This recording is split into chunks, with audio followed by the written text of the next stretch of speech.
I still remember the review in Sacramento Bee. It said, the keyboardist sang 3 selections to a smattering of booze.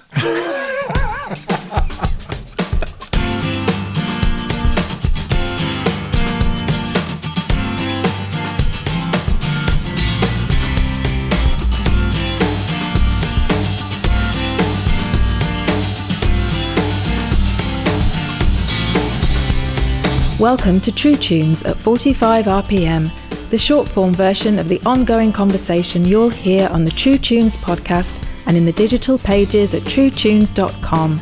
And now your host, John J. Thompson. Hey there, I'm John J. Thompson, and on this special edition of the True Tunes podcast, we are giving you a sneak peek at a brand new, really old, previously unheard, very cool, historically significant EP from one of our guiding lights around here, Mr. Charlie Peacock. The Kahne sessions contain 6 songs originally recorded by Charlie in 1980 and 81 with noted alternative rock producer David Kahne.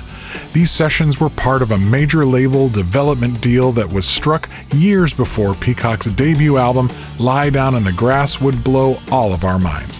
You'll definitely hear many ways in which those roots would blossom into future Peacock productions.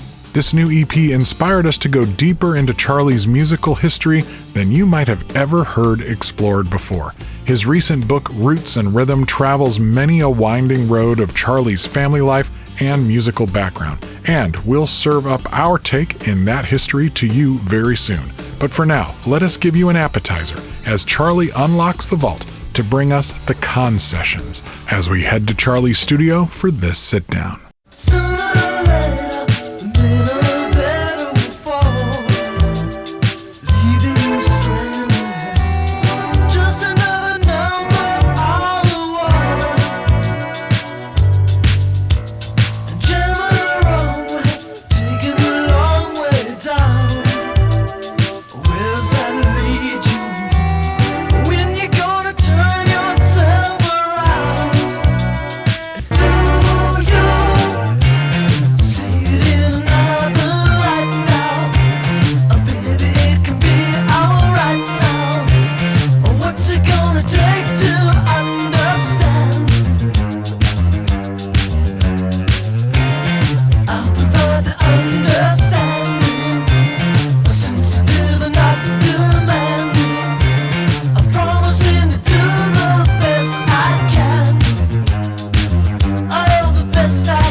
Found some new old music. Yes. Well, I knew it was there. You knew it was there. You just hid it from us very effectively. So let's start with that. This is sort of introducing this old new music as kind of a way at this stage of life and at my age and after having a long 50-year career. Now it's, I'm just playing with things. I'm just like, well, yeah, let's do that now. Yeah. But part of it is also based on one of my great frustrations is also one of my great joys, which is that moving to Nashville, meeting so many incredible people, working with so many great artists, being involved in Christian music and as a songwriter and as an artist and a producer. But also from my perspective, my artistic perspective, that's a very small part of a larger whole, right? But for many people, it defines me and it's the most important thing I've ever done.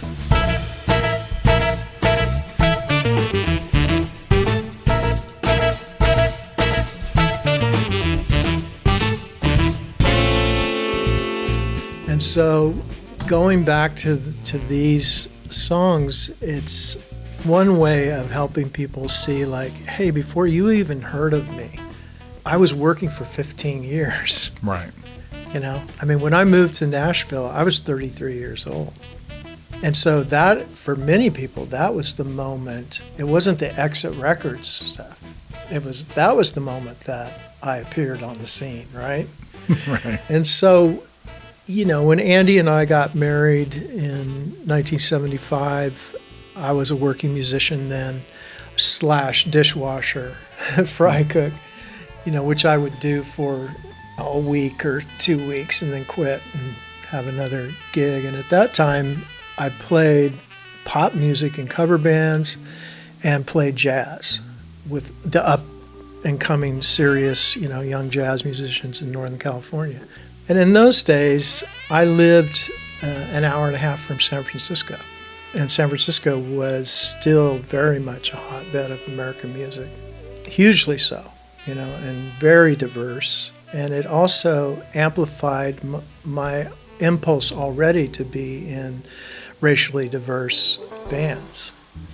And so I grew up, playing with a wide range of ethnic combinations, right? Because I grew up with East Indian kids, I grew up with Japanese, Greek, Chinese, African American, tons of musicians.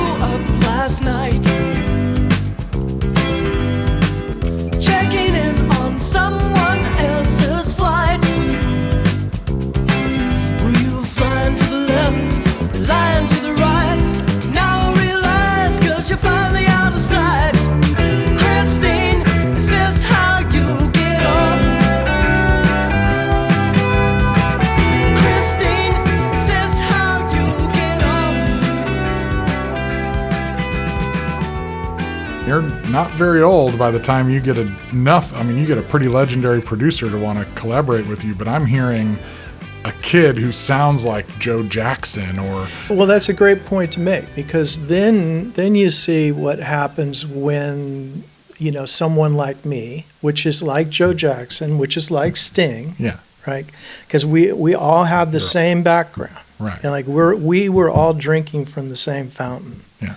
Right. And now we turn our attention towards maybe I should be a pop star, maybe, right. Because by this time I've already gone to all the major jazz clubs, right, and seen the greatest jazz musicians in the world play to 125 people. And so the kid in me, the aspiring musician is like, well, if that's the end, right. Not everybody, like Miles gets to play at the Greek Theater. Right. Most people are going to be playing in these kinds of rooms like this, and they're going to play 3 or 4 nights in a row, right? And then they're going to move on to the next metropolitan city. And I was just thinking more like, yeah, but I love hits. I love pop hits. I have since I was a little kid, right? So I started thinking about that as artistry as well.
David Kahne because I knew he had been in this band with another person that I knew named Roger Voudouris, who was a Warner Brothers recording artist at the time. And I had worked with him very shortly. And so I went to David Kahne. I was like, hey, A&M has given me this development deal, and, I'd like for you to be my producer. And we went into the studio.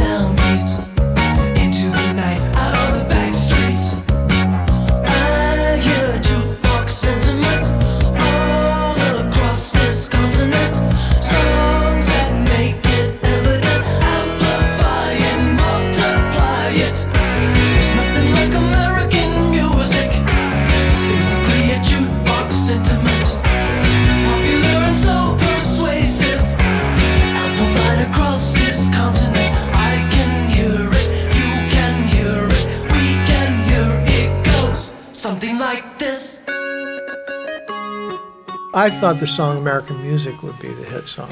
It's interesting that you're already at a young age, you're writing songs that have multiple meanings. You're kind of being a little sardonic, a little, like, I could see how top 40 listeners might say, oh, he loves American music, but you're also, I think, being a little sarcastic. There's a little salt in there. Oh, yeah. Like, is he going, I'm a jazz player and I'm pretty smart and I'm going to play this dumb song for you kids. Yeah. Is there a little of that going on? Well, I didn't think it was a dumb song, but there was definitely a little of Is Joe that. Jackson-y in that snark? Yes, there was a little some snark. There was some snark in there because it was more like gigantic ego of like, hey, silly top 40 listener, you have no idea of the depth and breadth of music that I can play at my age, right?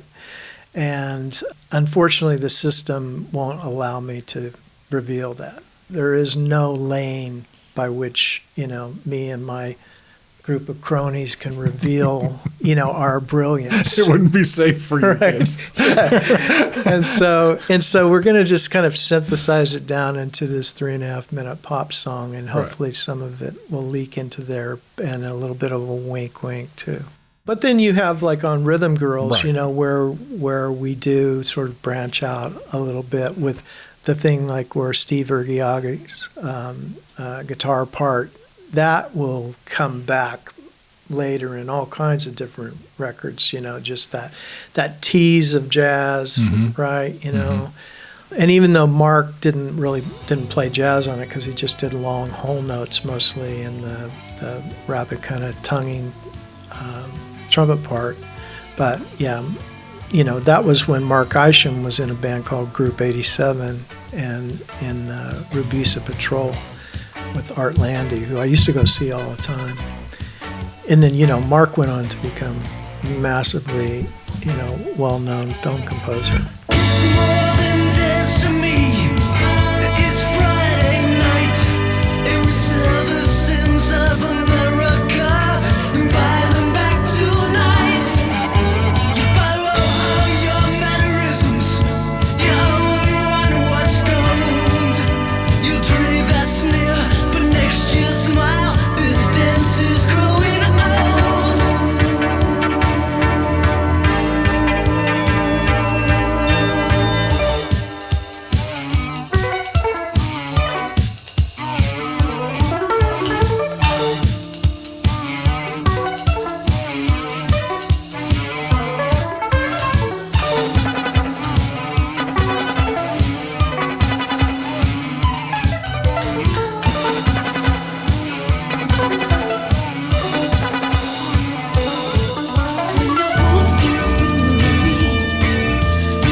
It sounds very advanced, especially for demos, technologically. Yeah, I wouldn't say. Yeah, I mean, they were demos in our mind, at that time, but with the idea that, like, well, if we get another shot, we'll do other things. Right. But we definitely were trying to flesh out a sound that represented my idiosyncrasies, but was pointed enough in the direction of the culture that it would have a shot at connecting with one of the major labels. Right. And I think that's another thing maybe we can point out is that, yeah, I mean, I want to be signed to a major label. I want to be on Top 40 radio, and I want to make gold records, right? And so in my mind, that was always the goal. There was never any other goal than that. And it wasn't because I had sat and thought about it a lot. It's just what I was enculturated into. And so, and early on, I learned that that's what the game was.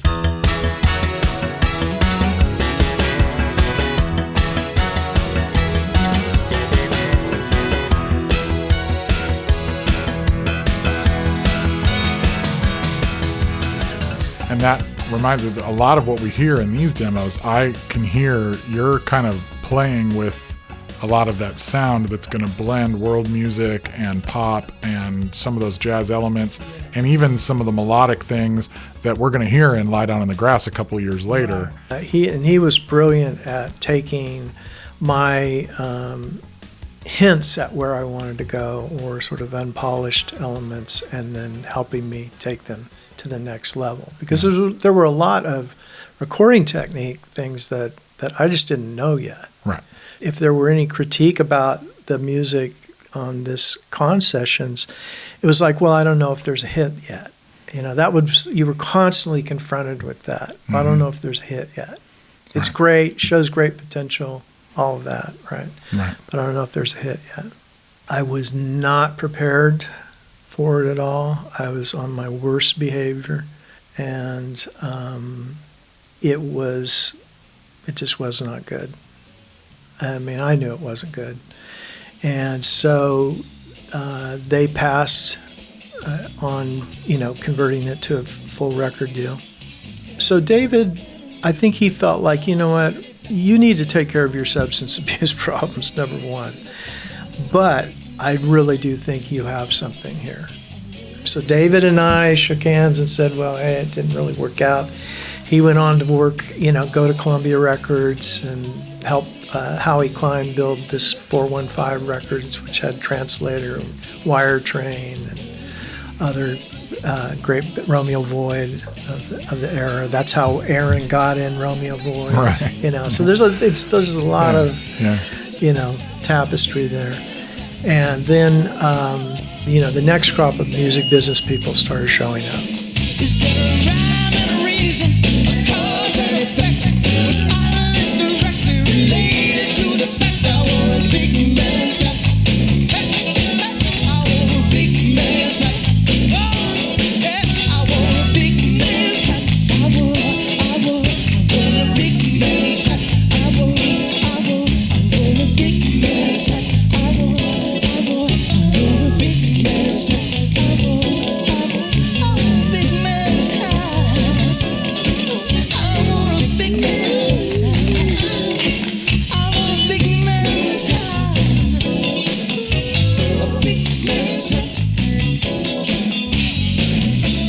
Thanks, Charlie.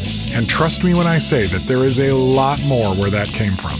Now, this would be a good time to subscribe to the True Tunes podcast on whatever platform you prefer.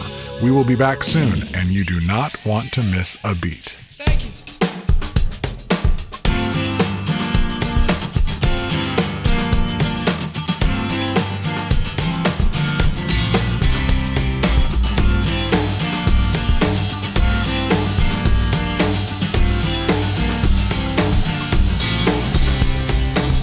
That's all for now. The Run Out Groove is coming.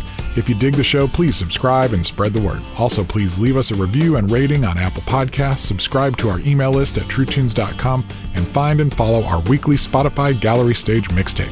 And you can support the show through our patreon.com/TrueTunes community or via a one-time tip linked on the show notes page.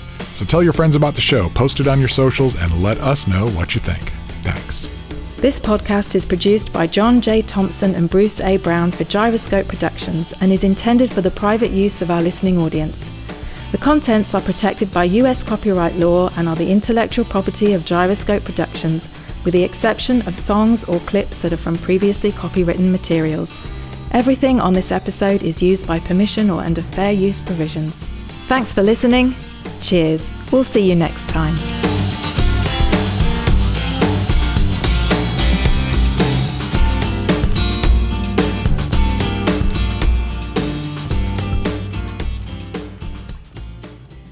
Everything I do gonna be funky.